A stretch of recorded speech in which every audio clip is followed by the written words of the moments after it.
In this video, I will show you how to transfer money from Testerup to Cash App. So Testerup currently does not support direct payout to Cash App. The platform only allows withdrawal via PayPal once you have reached the minimum payout threshold, which is the $70. So to transfer your Testerup earning to your Cash App, you need to follow this step.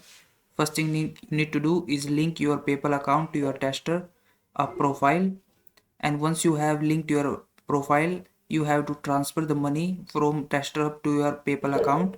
And once you receive your payment in your PayPal, you can transfer the fund to your Cash App account by linking your PayPal to Cash App and then transferring the money.